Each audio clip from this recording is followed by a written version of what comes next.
ગીર પંથકમાં યુવક ઉપર થયેલા સિંહના હુમલાની ઘટનાને લઈને રાજ્યસભાના સાંસદ પરિમલ નથવાણીએ દુઃખ વ્યક્ત કર્યું છે। તેમણે જણાવ્યું કે આવી ઘટના દુર્ભાગ્યપૂર્ણ છે અને ન બનવી જોઈએ। આ સાથે તેમણે સિંહ અને સિંહણના પ્રજનનકાળ દરમિયાન તેમને હેરાન કરવાના જોખમ અંગે પણ લોકોને સાવચેત કર્યા હતા। તે વન્યજીવો તેમના કુદરતી નિવાસસ્થાન ઉપર સુરક્ષિત રીતે આપણી સૌ કોની જવાબદારી છે। જો આપણે સાવચેતી રાખીશું તો નિયમોનું પાલન કરીશું અને વન્યજીવોના સ્વાભાવિક વર્તનનું સન્માન કરીશું તો માનવ અને વન્યજીવ વચ્ચેનો સંઘર્ષ ટાળી શકાશે। આ મને લાગે છે કે આજ 21 વર્ષનો યુવાન એને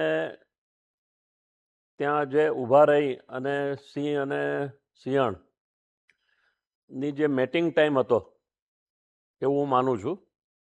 અને મેટિંગ ટાઈમમાં કોઈએ આ છોકરાએ નહીં તો બીજા કોઈએ એને કોઈ અટકચાળો કર્યો હશે, અથવા તો કોઈ એ લોકોની મેટિંગ ટાઈમમાં કોઈ સ્ટોન કર્યા હોય કે ગમે તેવું બન્યું હોય। બાકી સિંહનો જે મેટિંગ ટાઈમ છે એ 3-3 મિનિટનો હોય છે। અને આ જે મેટિંગનું જે સિંહણ હોય છે અને સિંહ હોય છે એનું આમ 5 દિવસ સુધી લગાતાર આ ચાલતું હોય છે। આ કેટલામો દિવસ હતો એ આપણને ખબર નથી, પરંતુ ત્યાં ઊભા રહી અને એને મસ્તી કરવી કે એને ડિસ્ટર્બ કરવાથી આ જે બનાવ બન્યો છે એ બહુ જ દુર્ભાગ્ય છે અને આખું સિંહનું નામ ખરાબ થઈ ગયું છે। અને એક બાજુ તરત જ આપણે કહીએ છીએ કે સિંહ જંગલમાં આવી ગયો છે, બહાર આવી ગયો છે અને લોકો એને પજવે છે।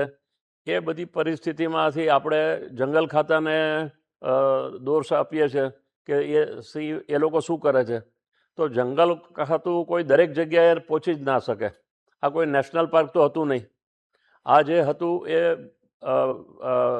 રેવન્યુ લેન્ડ હતી અને ત્યાં એની મોમેન્ટ છે જ। અને જે થઈ ગયું છે એ બહુ ઘટનાને આપણે નુકસાન થયું છે। અને આ જે પરિવારનો યંગ છોકરો ગયો છે એના માટે આપણે સહાનુભૂતિ જ કરી શકીએ, બીજું આપણા હાથમાં કંઈ છે નહીં। આ ભગવાનને એમને કહીએ કે એમના આત્માને શાંતિ આપે। પરંતુ હું દરેક સિંહ પ્રેમીઓને એટલું ચોક્કસ કહીશ કે તમે સિંહની એની દરેક મુમેન્ટ તમે જુઓ। દાખલા તરીકે આ મેટિંગ ટાઈમ ન હોય તો મારણ ઉપર હોય અથવા તો ફીડિંગ ચાલતું હોય છોકરા બચ્ચાઓનું, એ સિંહણને પણ એ લોકો તમે જો મસ્તી કરવા જાઓ તો એ સિંહણ પણ ઊભી થઈ જાય। એને તરત જ ભય લાગે છે કે મારા બચ્ચાને ડિસ્ટર્બ કરવા આવ્યા છે, બચ્ચાને હેરાન કરવા આવ્યા છે કે લેવા આવ્યા છે।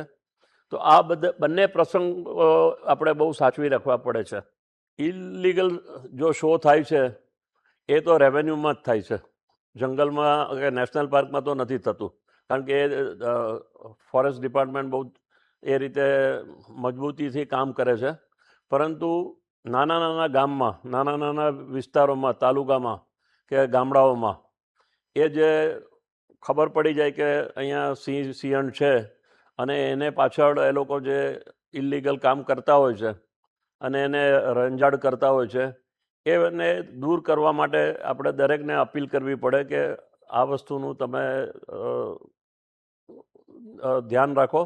અને ભવિષ્યમાં પણ સિંહણને એ કોઈ સ્ટ્રીટ કૂતરા નથી, એ લાયન જ છે અને લાયનનો એક અવાજ જ છે। અને એની ગર્જનાથી પણ તમારે સમજી જવું જોઈએ કે એનો અવાજ કેવો છે, સિંહણનો અવાજ કેટલો છે, એની મુમેન્ટથી તમારે સચવી જવું પડે। અને જે જે લાયન શો કરે છે એના માટે કોઈ કાર્યવાહી કરવાની જરૂર છે અને સરકારે પણ આ બાબતનું ખાસ વિચાર કરવું પડશે।